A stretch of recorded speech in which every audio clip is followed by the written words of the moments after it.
Today is Friday, April 30th. Welcome to this edition of Nevada County Now. Today's episode, we're talking American Rescue Plan Act, police chief, green waste, and more.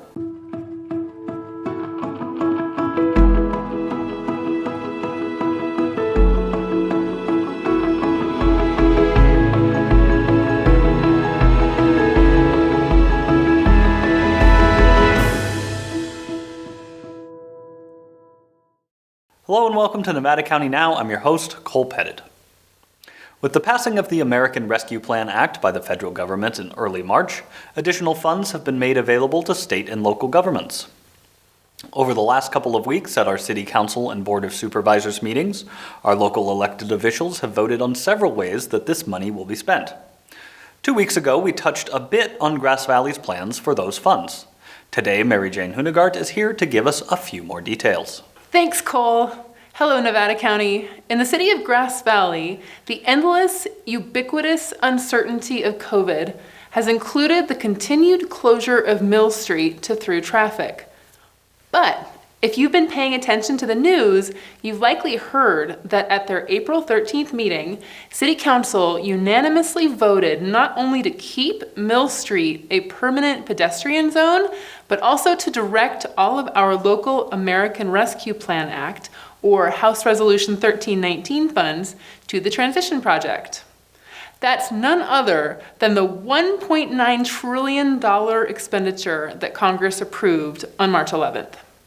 Of that behemoth of a spending package, $350 billion was set aside for states, counties, and cities, and of that chunk, following a special formula based on its population, 2.4 millions got Grass Valley's name on it. Uncle Sam will be walking up the steps of City Hall with a briefcase filled with the first so-called tranche amount, or half that cash, by this coming May 10th, 60 days from HR 1319's enactment, and the other tranche amount will arrive by May 10th, 2022. City Manager Tim Keyser gave a detailed presentation on this. Check it out at the city webpage. It's interesting and it hits the high points. After his presentation, you could tell Council was rooting for this to happen.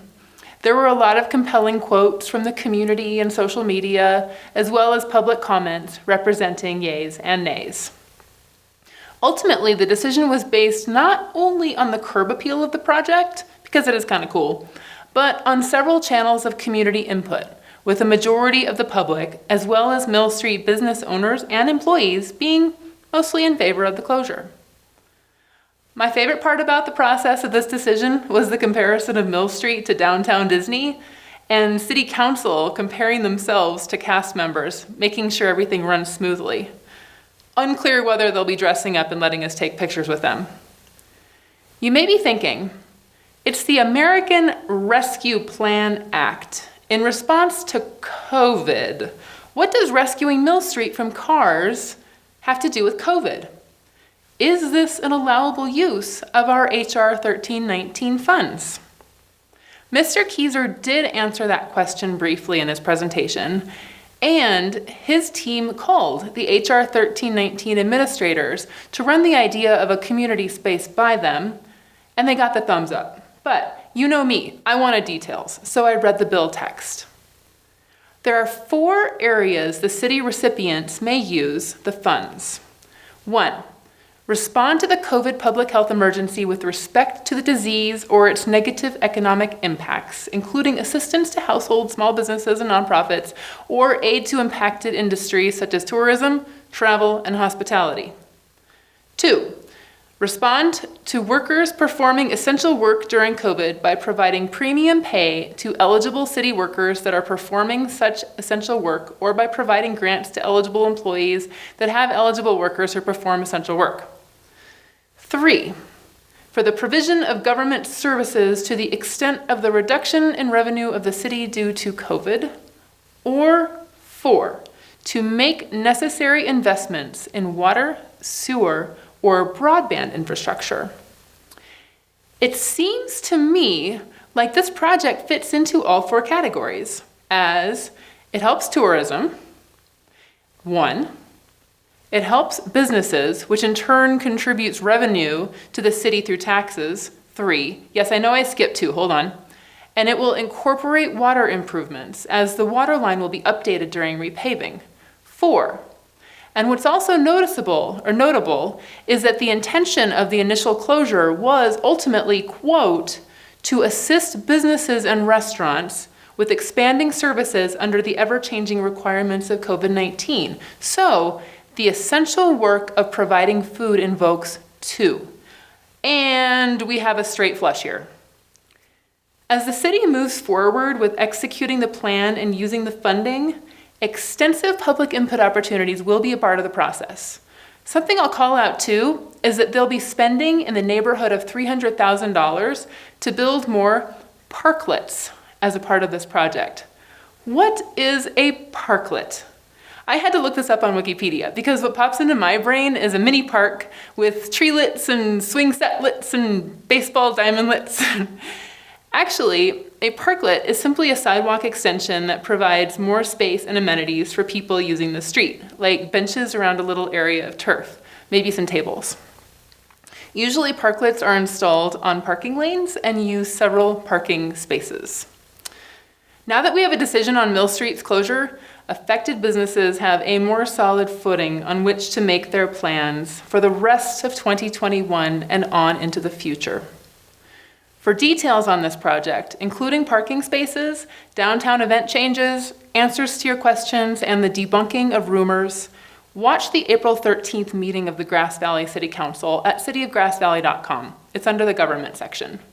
Stay tuned, too, for opportunities to provide input into the permanent pedestrian zone, or maybe you have a better name for it to suggest. It has been my privilege to bring you a brief piece on a local political issue. Email me at ncnpolitics@gmail.com to comment on this piece or suggest a topic for a future segment. If I don't see you on Mill Street before then, I'll see you again in 2 weeks here, same time, same place. I'll be discussing the Supreme Court case Tandon versus Newsom. And remember, when it comes to politics, if you're not at the table, you might be on the menu. Thanks for staying informed, Nevada County. Thanks, Mary Jane. And a few more details to add to that. The City Council approved money for this effort, including the purchase of new commercial umbrellas and, should the need arise, new tables to replace the picnic tables on loan from the fairgrounds. The existing K-rails will be replaced with some form of street barrier that would be aesthetically pleasing and compatible with other design components. The parklets will also get a facelift. Additionally, at Tuesday night's City Council meeting, the board voted to allow City Manager Tim Keyser to sign an agreement with the consulting firm Atlas Labs to complete the Mill Street closure and pedestrian plan. Sticking with this theme, at Tuesday's Board of Supervisors meeting, they voted on some of their plans to spend these American Rescue Plan Act funds. For more details, I spoke with Caleb Dardick, Project Administrator for the Nevada County Executive Office. Good morning, Cole. It's my pleasure to be here. So there were some somewhat big announcements at Tuesday's Board of Supervisors meeting, specifically having to do with the American Rescue Plan Act funding and where some of those funds are going to go. Can you give us a little bit of a breakdown of what's going on with all of that funding? Yes, I'd be happy to. Yeah, as you mentioned, on Tuesday, the Board of Supervisors unanimously approved allocating a full 30% of the county's American Rescue Plan Act funds. That's, I think, the biggest percent of any North State county. I haven't heard anything even comparable. And we're really proud to do that because we know that our local economy has really taken a hit. Everyone has had an impact, some much worse than others. Some have been shuttered. Some have really been getting by, really bootstrapping it for the past year. So we recognize that relief is still needed, but even more so at this point, 14 months later, we need a exit ramp from this pandemic so that we can focus on recovery and resiliency. And I believe these funds are positioned to make a difference. So just so your listeners or viewers understand, the county got a direct payment from the federal government of $19.3 million. That's going to come in 2 packages, 50% next month, and then the balance a year later. So basically, out of 19 million, we got about 8.5, or I guess 9.5, coming this year. The board allocated up to 5.8 million, and we're going to probably use most of that in the first year because we prioritize getting money out into the community, helping the small businesses. The Treasury guidelines, the U.S. Department of Treasury guidelines have not been published, so we can't define every aspect of how the money goes out until we know the rules. But the big, broad rules are it's about recovery, it's about loss, and it's about building resiliency moving forward. So we think we're on the right track. The big news is for restaurants. We all know that restaurants have been hit extremely hard because if they're, those who committed to helping reduce the spread of the infection either had no indoor dining or very limited indoor dining, depending on the tier. So the federal government recognizes that. The Small Business Administration, SBA, has created a restaurant revitalization fund. That is a national fund. It will make restaurants whole for their losses up to $5 million. But it's until funds run out.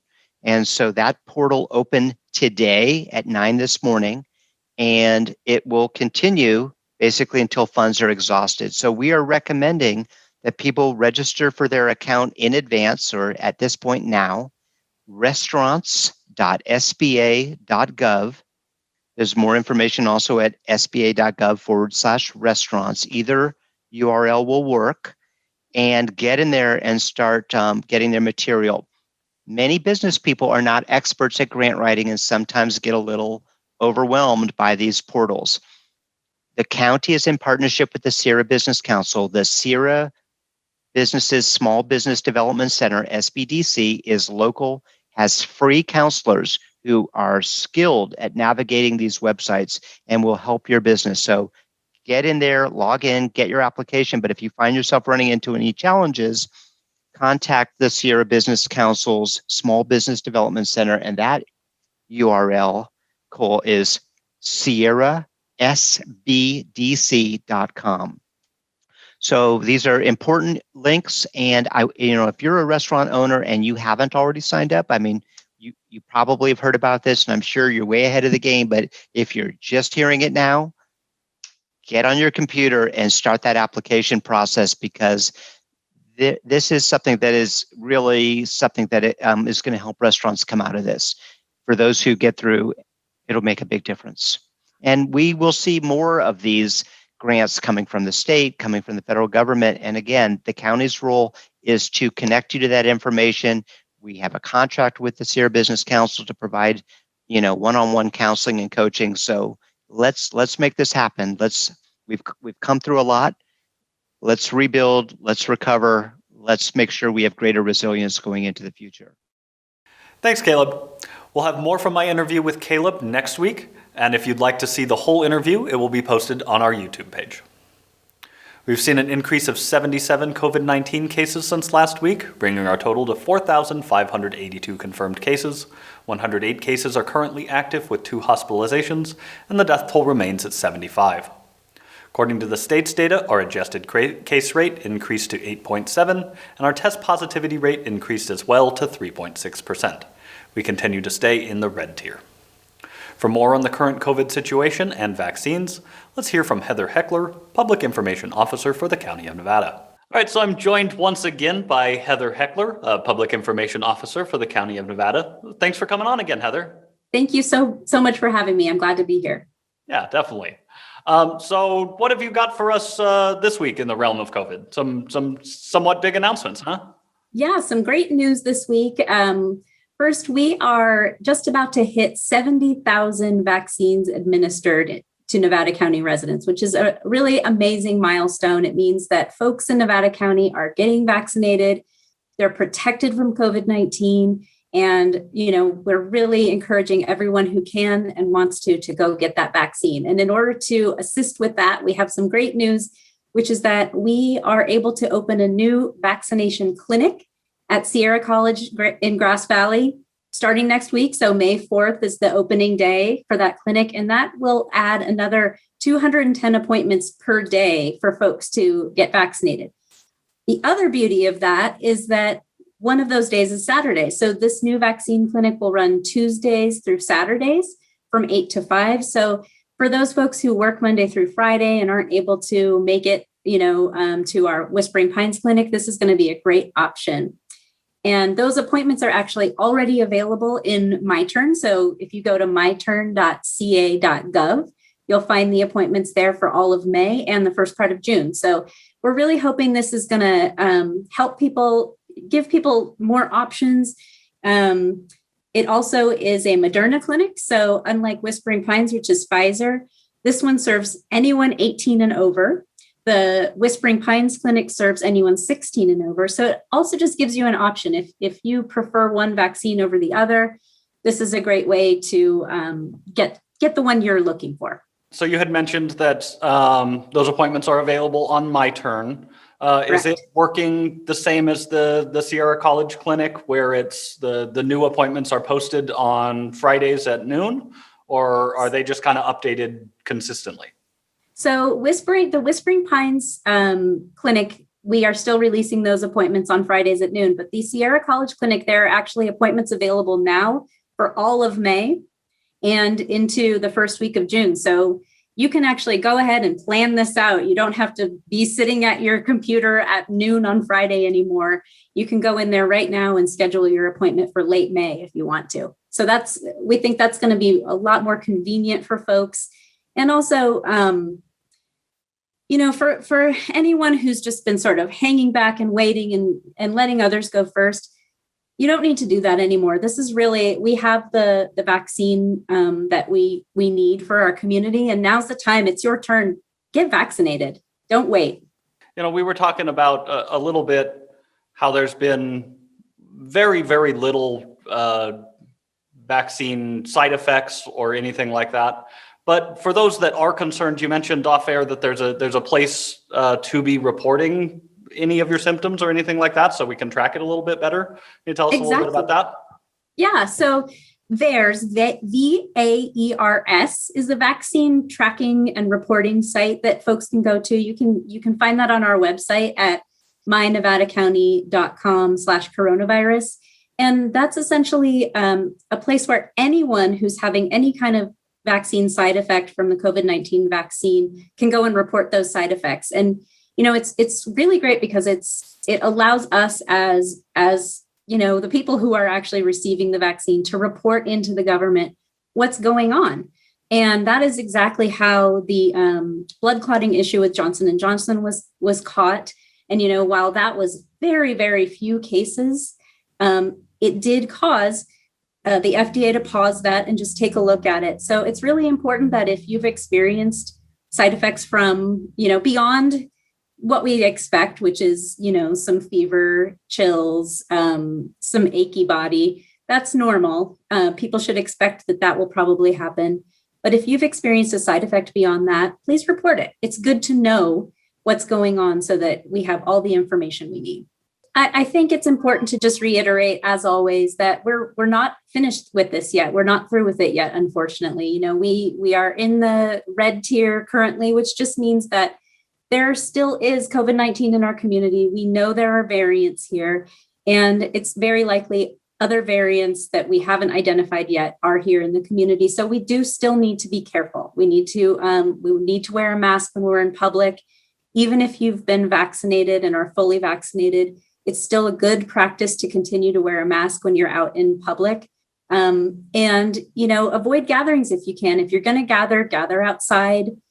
We're not quite there yet. We're getting close and people are protected, and that's awesome. But we just need to continue to be vigilant right now. And of course, get vaccinated. Thanks, Heather. Also, I wanted to give you guys a little bit of an update, like I promised, on my vaccine situation. I was able to get my second one Wednesday afternoon. And again, the process was very smooth, in and out in about 20 minutes, including the 15-minute observation time. This time, however, I did have a few side effects or symptoms.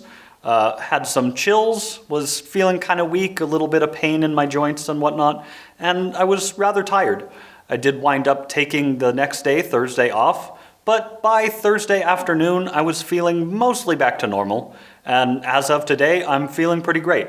So I would encourage you, despite that minor inconvenience, go out and get your vaccine, do your part.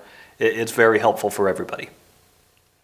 At Wednesday night's Nevada City Council meeting, the council confirmed a new interim police chief, Ted Stec.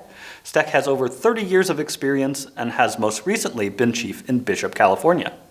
Let's take a look at the proceedings. Having law enforcement in my family's background, when I saw Ted's name on our agenda, I did a little digging. And ultimately, what I can say is I've got in-laws up in Gerber, up near Red Bluff, and they're very down-to-earth, hardworking, farming-type folks. And all they require out of people that they feel their tax dollars go to employing is honesty and integrity. And if they don't get that, they're very vocal. And these folks were all extremely thrilled with Ted's background in Red Bluff. And that was me just throwing a raw, cold question at them. Being in Gerber, it's not truly Red Bluff, but they always, they're all kind of neighbors up there. They raved about you. So that put my mind at rest. And I appreciate you giving us your help. You come highly recommended by two people we respect on staff right now. I know that our council has done some due diligence, and everybody seems to approve. And you have a tough job, but the fact that you're coming in here with such a positive attitude and willing to help us make the best police force that we can have is just such a wonderful thing. So thank you and welcome. I am sincerely flattered to have been asked to help out for a while. I'll hit the ground running on Monday. That's the plan, and I'm really looking forward to it.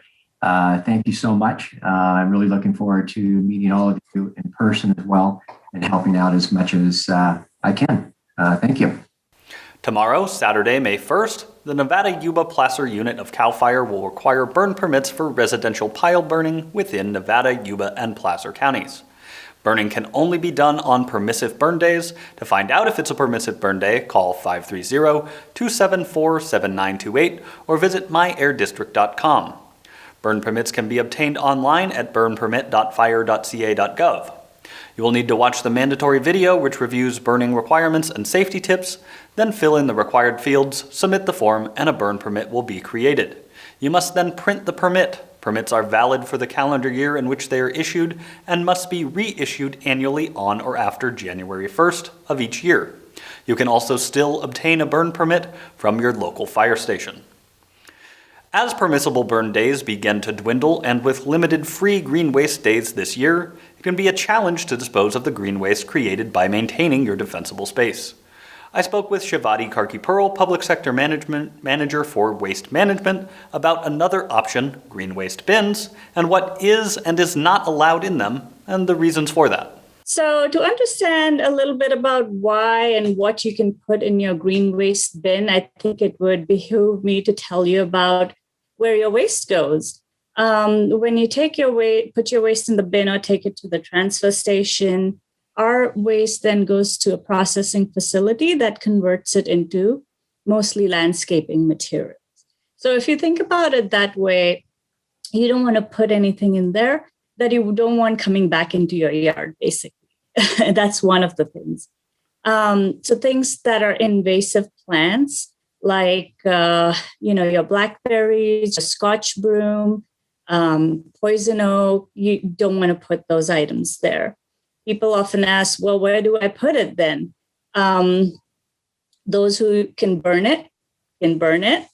We have burn days. If not, you can put it in your regular trash can. Other items that we don't want there are things that might impact the processing equipment or that might impact the quality of the product that's coming out. So, for example, these are things like root balls, tree stumps, rock. If you are doing any kind of commercial work, then we found asphalt and concrete in there. You don't want things like that in there. People have thrown animal waste in there. So those items do not go in there. Also, there's a misconception because in some places, in some cities, they take food soil paper. We do not take food soil paper. I did just want to mention the other items that shouldn't go in there is treated wood. Anything that's painted, broken furniture, things like that. People are like, it meets all the dimensions and it's wood. but that doesn't go in there. That's actually considered hazardous waste. So that definitely does not go in there. Perfect. Well, thank you for taking the time to talk with us today, Shavati. Thank you, Cole. Thanks for having me. Thanks, Shavati. March is Jazz Appreciation Month, and while I'm sure you've been celebrating all month long with your favorite Miles Davis or John Coltrane albums, we thought we'd give you one last chance for some jazz revelry. Enjoy the sultry vocals of local musician Ellen Johnson, accompanied by Darek Oles on bass. And remember, stay safe, take care of each other. We'll see you next week. No moon at all. What a night. Even lightning bugs have dimmed their lights. Stars have disappeared from sight, and there's no moon at all. Don't make a sound, it's so dark. Even Fido is afraid to bark. What a perfect chance to park, and there's no moon at all. Should we want atmosphere for inspiration, dear? One kiss is gonna make it clear that tonight is right and bright moonlight might interfere. No moon at all. Up above, this is nothing like they told us of. Just to think we fell in love and there's no moon at all.